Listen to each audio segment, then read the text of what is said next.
Ministerio Buscando de Dios presenta al pastor Jorge Hernández Toca con un consejo de la palabra de Dios.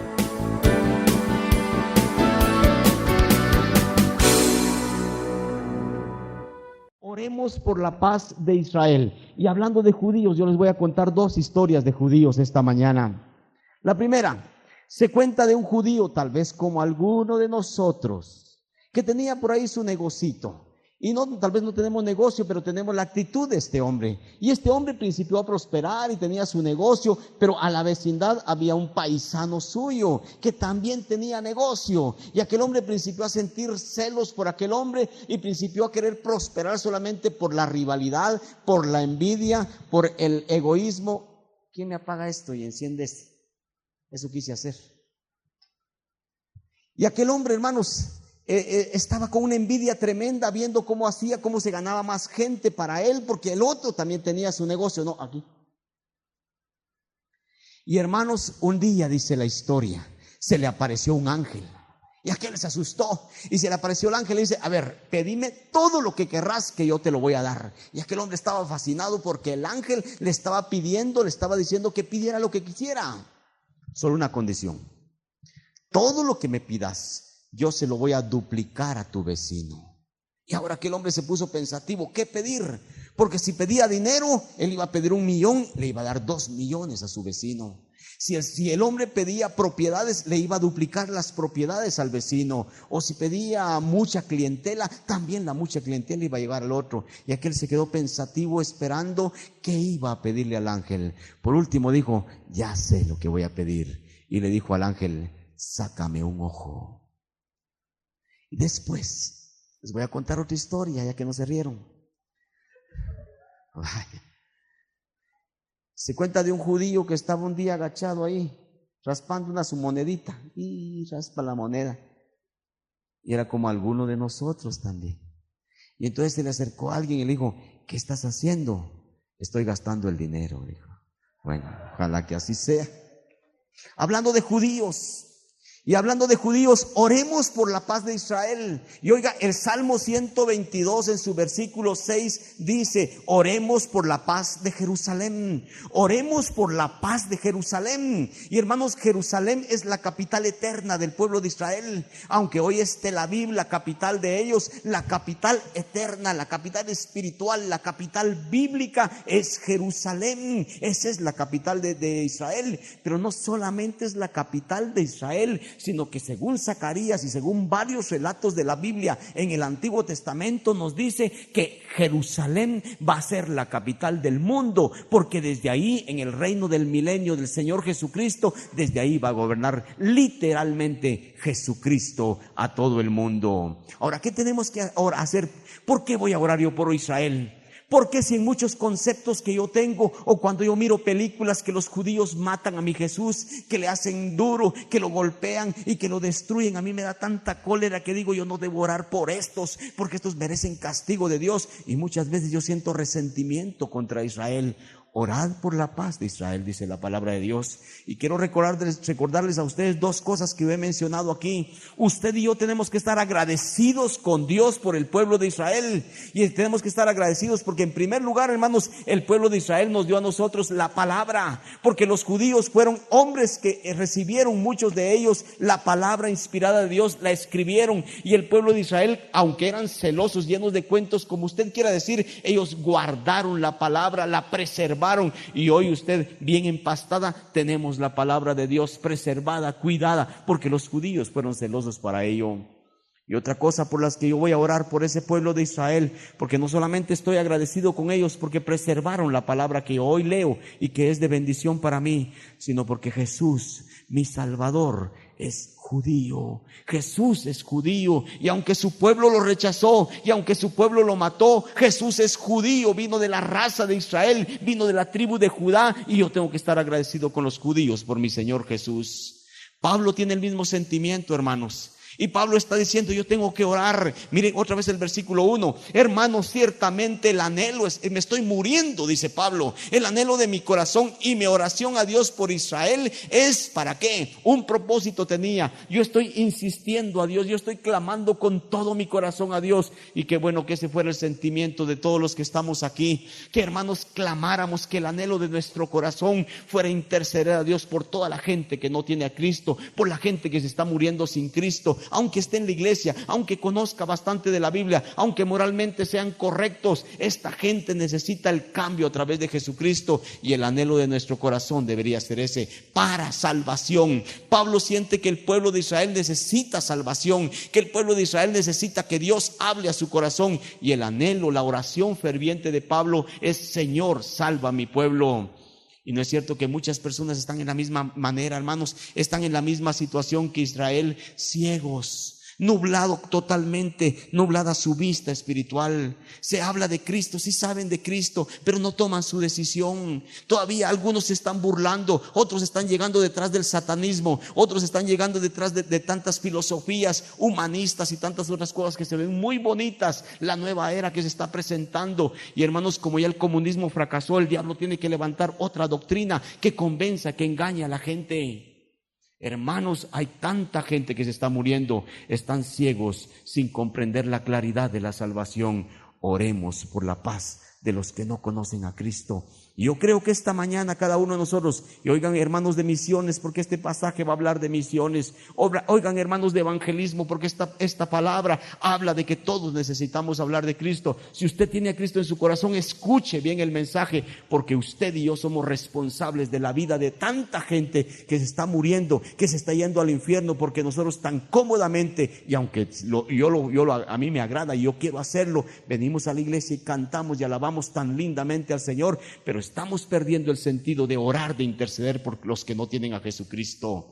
Oremos por ellos. Israel, hermanos, el pueblo de Israel tenía elementos de juicio suficientes para tomar decisiones adecuadas. Israel está genuinamente equivocado. Están creyendo lo que están creyendo y están equivocados totalmente. Están claramente informados porque ellos tuvieron la palabra de Dios. Ellos preservaron la palabra de Dios. A muchos de ellos Dios les guió la palabra de Dios y están claramente informados. Pero hermanos, oigan, son un grupo difícilmente alcanzado. El pueblo de Israel es uno de los pueblos más difíciles, igual que todos los pueblos orientales, los musulmanes y tantas naciones que son difícilmente alcanzados. Y hermanos, la responsabilidad de la iglesia antes de ir, la responsabilidad de la iglesia antes de enviar gente, no estoy diciendo que no enviemos, es interceder. La responsabilidad de la iglesia es principiar a tener pasión y que podamos decir como ese canto, solo que es la pasión para Jesús. En mi corazón hay algo especial, es una pasión por la gente que se está muriendo sin Cristo. Hermanos, de nada sirve que vayamos a misiones y hagamos tantas cosas si no hay pasión en nuestro corazón. Si yo no tengo pasión, estoy haciendo las cosas por rutina, estoy haciendo las cosas por estar ocupado en algo el Señor, pero si no hay pasión, hermanos, no va a haber intercesión y entonces no van a haber resultados. Hermanos, tenemos que clamar a Dios para que Él salve a los que no son salvos, porque óigalo, el único que puede convencer es el Espíritu Santo. Si esta mañana hay una persona que no tiene a Cristo en su corazón, yo no intento con mis palabras convencerle a usted, yo no intento con mis palabras hacer que usted cambie, hacer que usted reciba una bendición especial. Hermano, yo no puedo hacerlo, pero lo que sí le digo es que el Espíritu Santo, alguna palabra de la que digamos, de la que leamos, puede aplicarla a su vida, para que usted entienda que aunque usted es una persona muy correcta, muy especial, usted se va a ir al infierno porque no tiene a Cristo en su corazón. Y eso es lo que tenemos que interceder al Señor, pedirle que sea el Espíritu Santo el que convenza. Pero ojalá, hermanos, que las personas que son salvas y que vienen a Cristo sean salvas y que Dios me utilice a mí como instrumento. No le ha tocado a usted llevar a una persona a Cristo. Qué emocionante, hermanos. Yo no convenzo a nadie, el que convence es el Espíritu Santo, pero si a mí me utiliza, me voy a sentir feliz de sentirme instrumento en las manos del Señor. Oremos por la paz de Israel. ¿Por qué voy a orar yo por ellos? ¿Por qué voy a orar yo por los que no tienen a Cristo? ¿Qué me han dado ellos a mí? ¿Qué beneficio me saco yo? Oremos primero por la paz de Israel, hermanos, porque están genuinamente equivocados. Miren los versículos 1 al 3. Ya dijimos el 1, el 2, Porque yo les doy testimonio de que tienen celo de Dios, pero no conforme a ciencia.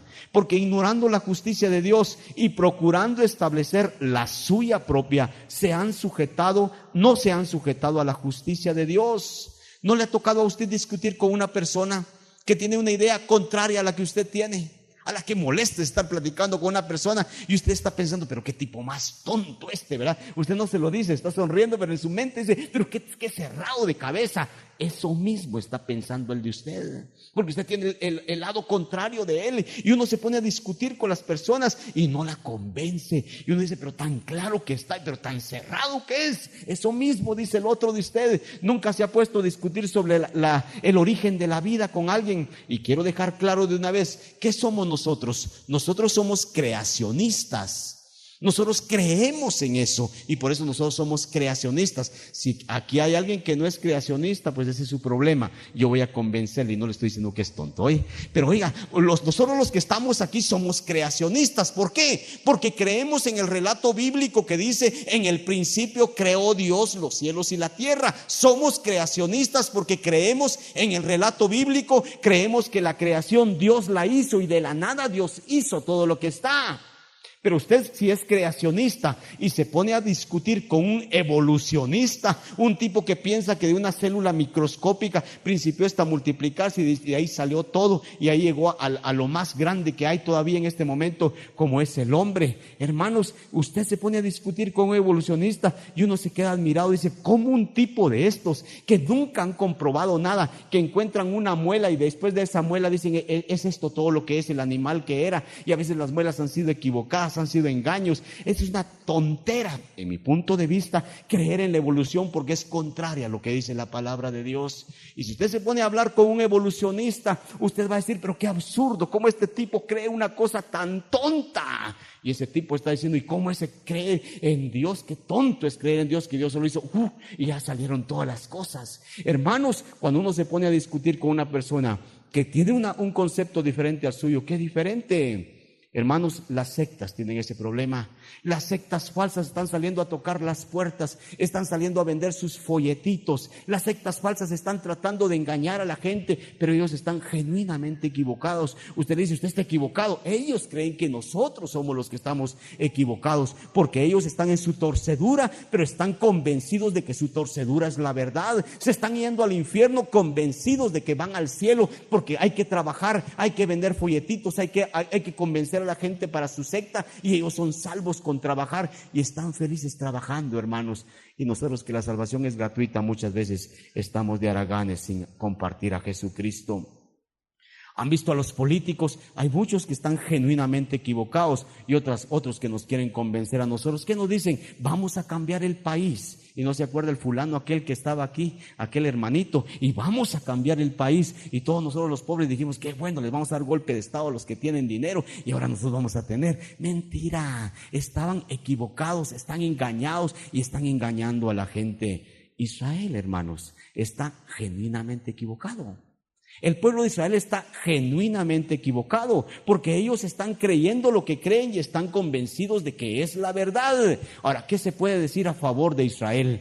Pablo dice, estoy orando por ellos, pero miren, intensamente, para que se salven, para que Dios les dé el mensaje de salvación y para que lo crean. Pero ¿qué se puede decir en favor de ellos? Versículo 2 dice que tienen celo de Dios. Oigan, si hay un pueblo celoso de Dios es Israel. Si hay un pueblo que tiene tanto celo de Dios es Israel. Pero también dice el Señor, aquí el apóstol Pablo, tienen celo de Dios, quieren servir a Dios, están dispuestos a hacer cuanto sacrificio por Dios, pero no conforme a ciencia, no de acuerdo al conocimiento adecuado. Ellos no tienen un conocimiento correcto, de acuerdo al conocimiento medio que ellos tienen. Ellos están queriendo honrar a Dios. Y cuánta gente, especialmente entre los árabes musulmanes, están dispuestos a matar cristianos, a matar a otra gente, porque con eso creen que quedan bien con su Dios.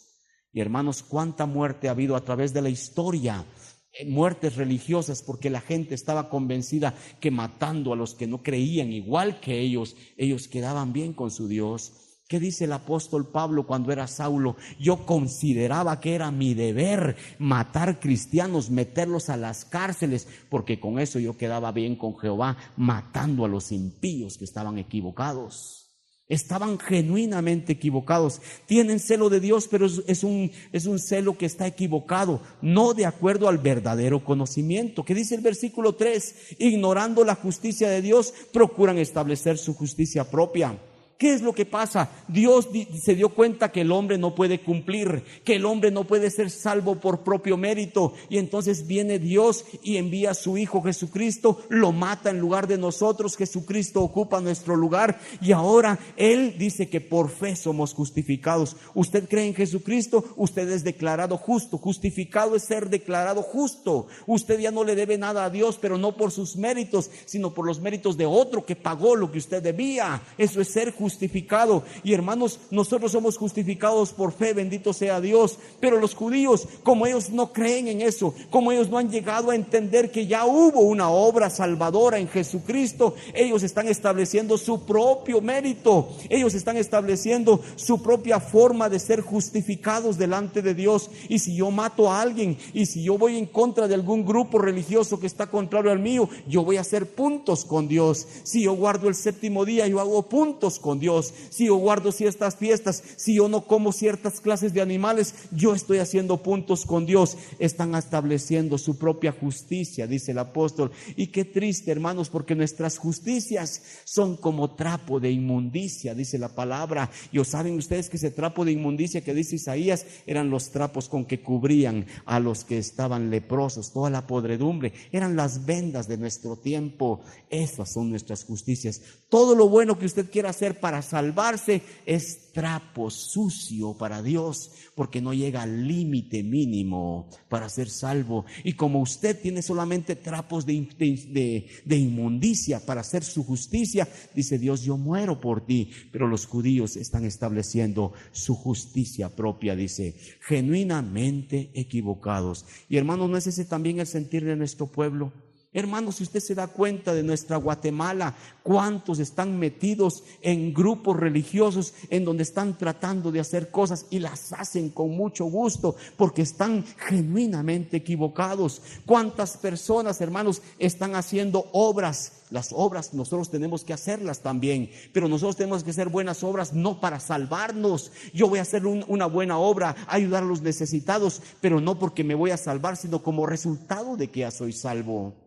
Y hermanos, cuánta gente está dando limosnita. Proliferan los mendigos en todas las esquinas pidiendo, y todos los mendigos se hacen ricos, y todos los mendigos tienen más dinero que yo, hermanos. ¿Por qué? Porque están recibiendo de mucha gente que dándoles un quetzal piensan que ya están haciendo puntos allá arriba. Cuánta gente está dispuesta a hacer obra, a dar limosnas, a pagar misas, hermanos, porque de alguna manera empujamos a la persona que está en pena para que vaya y que tenga un eterno descanso su alma. Cuántas personas están dispuestas a hacer penitencias, porque haciendo penitencias están pagando, están creyendo que con los méritos propios de ellos pueden justificarse delante de Dios, y son trapos de inmundicia, dice la palabra. Por eso es que yo no puedo hacer nada para salvarme, Cristo lo hizo todo. Esa es la justificación por fe.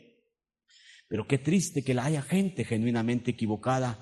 ¿Cuántos de nosotros estábamos así, hermanos? Y creíamos que ahí nos íbamos a morir, hasta que un día Cristo nos abrió el entendimiento y pudimos captar que estábamos metidos haciendo algo que era absurdo. Pero hermanos, alguien les enseñó a esta persona, a los líderes están convenciendo, están torciendo a la gente, y Dios va a juzgar mucho más fuerte a los líderes que están llevando al infierno a todos sus seguidores, creyendo que se puede hacer justicia, que se puede volver uno justo por sus propios méritos.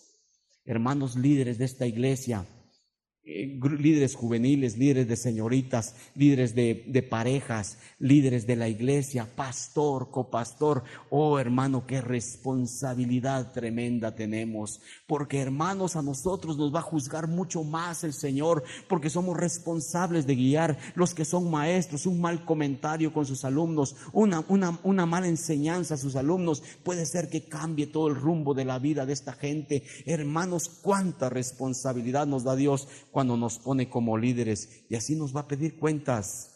Hermanos, oremos por la paz de Israel. Primero, porque están genuinamente equivocados. Pero segundo, hermanos, oremos porque están claramente informados. Miren los versículos 4 al 8.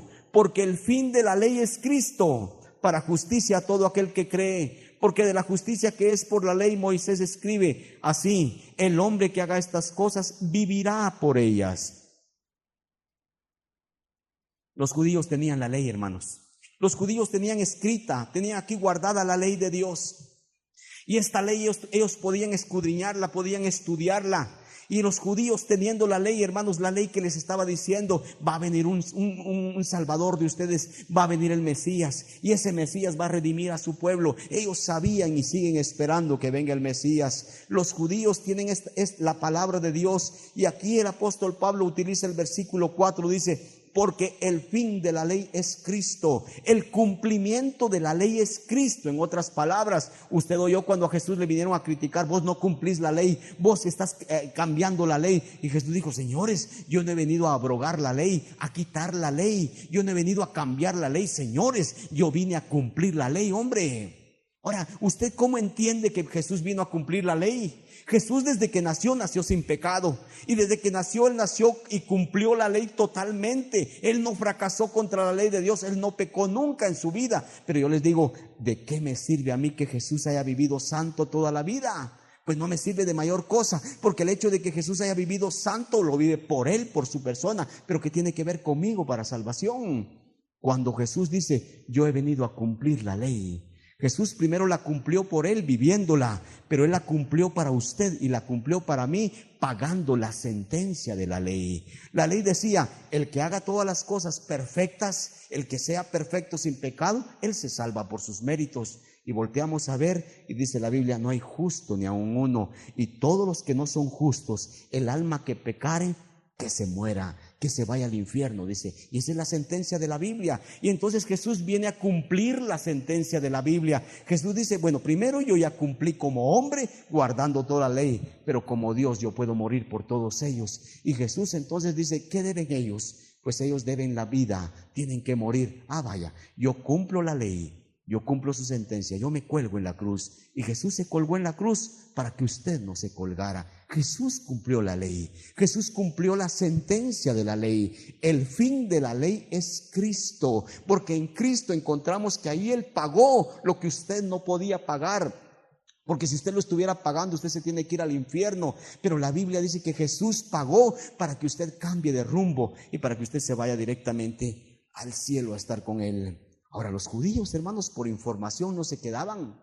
Los judíos tenían todo el Antiguo Testamento, toda la palabra de Dios que les estaba dando testimonio. Pero, hermanos, nadie puede presentarse delante de Dios, ni judíos, ni ninguna persona, decir: a la Señor, no es justo, hombre, me vas a mandar al infierno. A mí nunca me dijeron nada, a mí nunca me hablaron de Cristo, a mí nunca me dijeron de ti, que tú eras un Dios estricto y que buscabas que nos justificáramos por fe. A mí nunca me lo dijeron. Romanos 1, si usted lo vuelve a leer, dice que Dios de todas maneras nos habla a través de la creación. Nos dice Romanos capítulo 1, hermanos, también, o Hebreos también nos dice que Dios nos ha hablado de muchas maneras, y en último nos ha hablado a través del Hijo, el Señor Jesucristo. Nadie tiene excusa, porque todos han escuchado. Y esta mañana que usted vino, usted ya escuchó que se puede salvar, que podemos ser limpios a través de la fe en Cristo, porque por nuestros propios méritos, trapos de inmundicia, dice la palabra de Dios.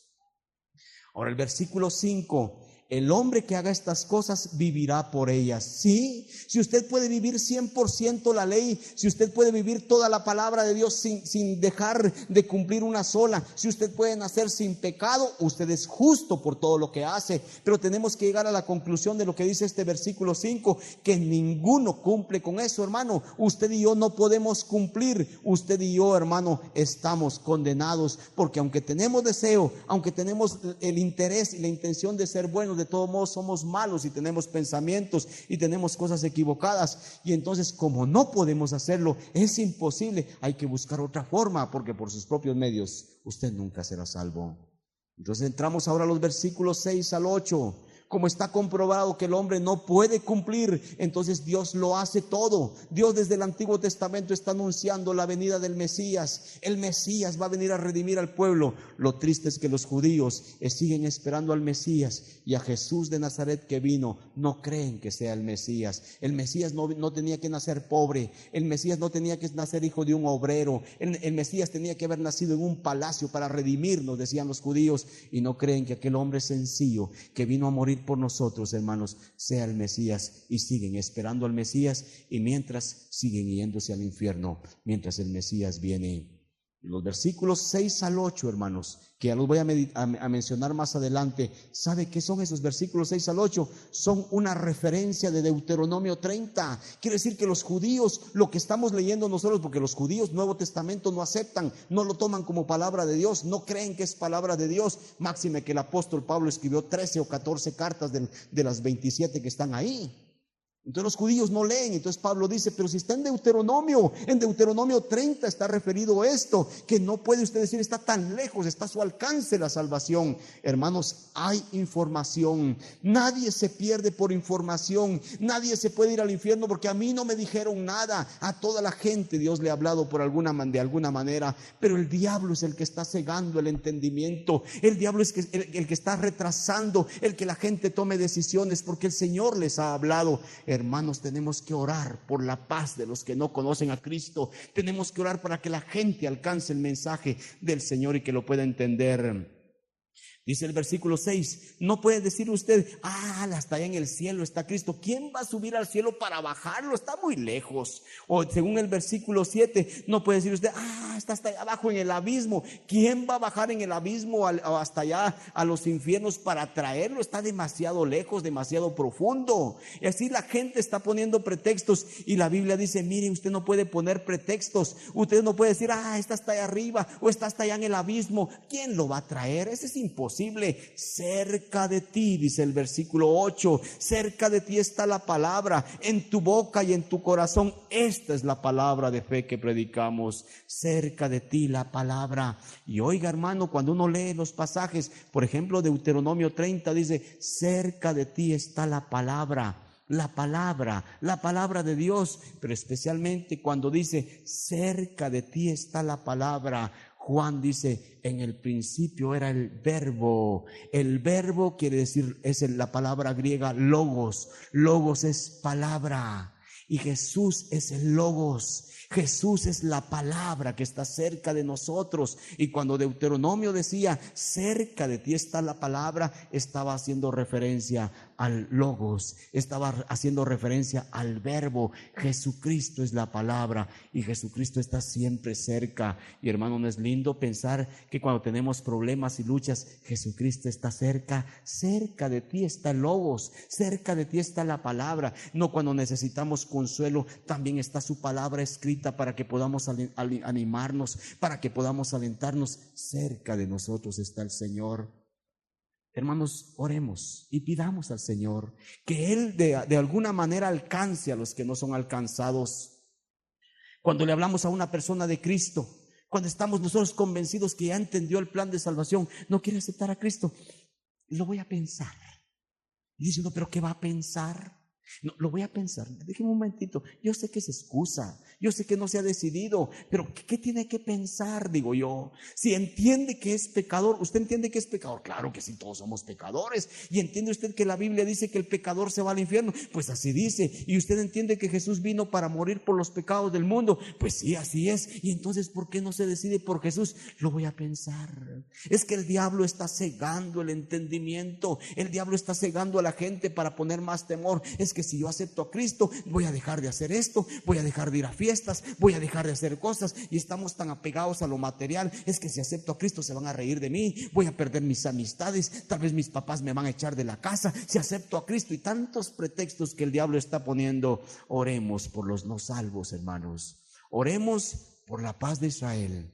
Y hermanos, yo quiero decirles esta mañana, cuando yo hablo de orar por la paz de Israel, Si usted se ha fijado, todo el pueblo de Israel, desde que es una nación, desde que salieron los 2 millones de personas de Egipto, ese pueblo ha sido un pueblo sufrido y un pueblo rebelde, y por rebelde ha recibido leño, ha recibido castigo de parte de Dios, y un pueblo que ha venido a lo largo de toda la historia, desde el Antiguo Testamento, perseguido, acosado, muerto los judíos, pero por miles de miles, hermanos. Llegamos al año 70 después de Cristo, el pueblo de Israel sigue siendo perseguido, mató a Jesucristo, el Señor los echó de la tierra, se fueron regados a todas partes del mundo, se quedaron sin nación. Hasta en 1948 Israel regresó a su tierra con un pedacito así de terreno, y todos sus enemigos, los que están alrededor, los que viven ahí mismo dentro de su tierra, peleando contra él, guerrillas contra Israel. Israel no ha podido tener paz, y si Israel mira hacia el futuro, hermanos, ay, ese pueblo le espera tanto todavía.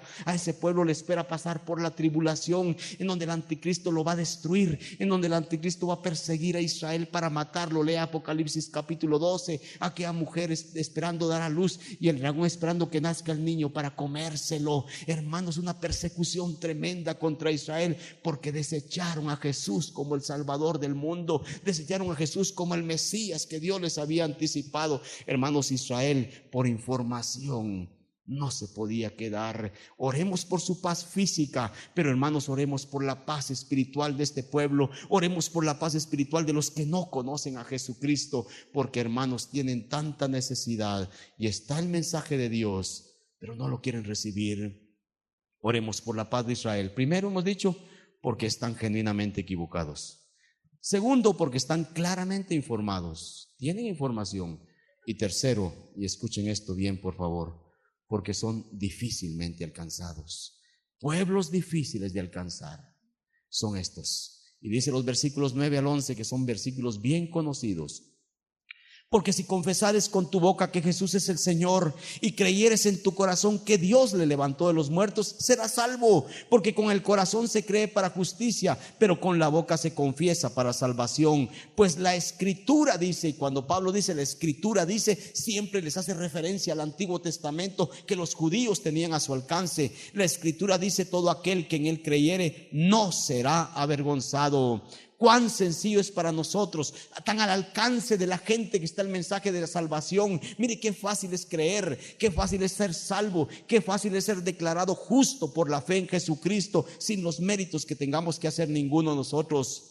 Confesar a Jesús nada más. Si confesares con tu boca que Jesús es el Señor, la palabra griega para Señor es kurios, y esa palabra kurios indica que Él es el patrón, que Él es el amo y que nosotros somos sus esclavos. Esa palabra kurios tiene que ver con el Mesías, que es el Señor, con Jehová, que es el patrón, con Jehová, que es el Dios de dioses. Nosotros tenemos que confesar que Jesús es el mismo Jehová del Antiguo Testamento, que Jesús es Dios que se hizo carne para venir a señorear en nosotros, pero primero vino a morir por nosotros. Tenemos que confesar que Jesús es el Señor, creer que Jesús es el Mesías del Antiguo Testamento, creer en la resurrección del Señor Jesucristo, que Jesucristo resucitó. Oiga, si Jesucristo no resucitó, nosotros estamos muertos. Si Jesucristo no resucitó, nosotros vamos al infierno. Si Jesucristo no resucitó, los que ya murieron, se murieron y ahí se quedaron y se están quemando sus almas en el infierno. Nosotros tenemos que creer que Jesucristo fue resucitado con el poder de Dios, y que Jesucristo resucitó para darnos a nosotros vida, vida eterna, vida en abundancia. Y el resultado de eso es que vamos a ser salvos creyendo en Jesucristo. Hermanos, es el mensaje que tenemos que dar. Es el mensaje que le estoy dando a algunas personas que están aquí tal vez sin Cristo en su corazón. Tú tienes que creer en Jesús, y cuando vienes a Jesús y aceptas a Jesús, entonces principias a gozar de que Jesús es tu kurios, Jesús es tu Señor. Él va a principiar a gobernar tu vida, te va a dar vida de victoria, además de darte la vida eterna ganada por Él en la cruz. Hermanos, los judíos siguen esperando al Mesías. Ya va a venir el Mesías, ya va a venir el Mesías. Y es cierto, ya viene el Mesías en su segunda venida. Ya vino como el Mesías sufriente, ya vino como el Mesías que fue colgado. Ya va a venir, Apocalipsis 19, como el Rey de reyes y Señor de señores. Pero hermanos, lástima que los judíos no creen que Jesús, aquel Jesús de Nazaret, sea el Mesías del Antiguo Testamento, y le están rechazando porque Jesús simplemente es un paisano suyo. Confesión pública, dice el versículo 10. La garantía de la Biblia está tomada aquí en el versículo 11. Dice, pues la Escritura dice, todo aquel que en él creyere no será avergonzado. ¿Sabe dónde dice eso? En Isaías capítulo 28 está eso. El que en él creyere no será avergonzado. Desde Isaías estaba, pero el pueblo está entendiendo, está leyendo, está viendo que la Biblia dice, el que en él creyere no será avergonzado, y la gente dice, lo voy a pensar. Ahí después están genuinamente equivocados, están ampliamente informados por la palabra de Dios, pero hermanos, son difícilmente alcanzados. ¿Y cómo podemos alcanzarlos, hermanos? Tanta evidencia, tanta demostración en la palabra de Dios. Mire, todas las profecías del Antiguo Testamento que se relacionan con el Mesías, exacta, digamos por casualidad, pensando en alguna persona que no cree, todas las profecías del Mesías en el Antiguo Testamento casualmente se cumplen en este Señor que se llamó Jesús, que vivió en una ciudad llamada Nazaret. Qué casualidad que todas se cumplen en él, y se cumplen estrictamente. Hermanos, no es casualidad, es que las profecías del Antiguo Testamento eran para Jesús de Nazaret, y teniendo tanta evidencia, hermanos, se están yendo al infierno. Saulo de Tarso igual. Él decía, yo creía mi deber matar gente, meterla presa, y con eso estaba haciendo una buena obra. Convencer a Saulo de Tarso iba a ser la cosa más difícil, que alguien se le acercara. Mire, don Saulo, un doctor en teología, yo quiero hablarle de Cristo. Mire, lo voy a matar si usted me está hablando de Cristo. Convencer a Saulo de Tarso de que cambiara su judaísmo y se volviera Jesús de Nazaret era la cosa más difícil, más imposible. Hermanos, tenía que aparecérsele Jesús. Y Jesús, cuando se le aparece, le dice, ¿qué estás haciendo? Me estás persiguiendo. Y aquel hombre tiene que quebrantarse. ¿Quién eres, Curios? ¿Quién eres, Curios?, preguntó. Y cuando le dice, yo soy Jesús a quien vos estás persiguiendo, aquel cambia rotundamente. Se necesitaba un poder tremendo para convencerlo. Usted no convence a nadie, hermanos. El único que convence es el Espíritu Santo. Y hay pueblos que son, hermanos, pueblos difíciles de alcanzar. Los musulmanes, tantos grupos orientales son difíciles de alcanzar. Nos están viendo como gente ridícula, creer en un hijo de un obrero que hizo unas cosas y que se murió por su doctrina. Hermanos, necesitamos interceder. Tal vez usted va a interceder por su vecino que se ríe de Dios, por su vecino que está haciendo obras, penitencias y muchas cosas, creyendo que con esos trapos de inmundicia él va a ser salvo. Hermano, necesitamos orar por la gente que se está yendo al infierno. Y hermanos, ustedes y yo somos responsables de compartir el mensaje del Señor. Solo Jesús puede hacer milagros. Oremos entonces por la paz de Israel. Dice Apocalipsis 1:7, y los que le traspasaron harán lamentación por él. Va a haber un tiempo que los judíos se les caiga la venda y digan, ¿qué estamos haciendo, hombre? Si Jesús es el Mesías, y ahí le van a conocer, pero van a pasar por la tribulación. Zacarías capítulo 12 dice lo mismo, los que le traspasaron van a conocerle, pero tendrán que sufrir tremendamente. Hermanos, oremos por los no salvos, que Dios nos pueda utilizar esta mañana. Que Dios nos pueda utilizar todos los días para compartir el mensaje de salvación a alguien que lo necesita. Tan fácil que es, tan sencillo que es. Y mucha gente todavía, hermanos, está yéndose al infierno. ¿Por qué? Porque el diablo puso una venda en sus ojos. Incline su cabeza. Ministerio Buscando de Dios presentó al pastor Jorge Hernández Toca con un consejo de la palabra de Dios.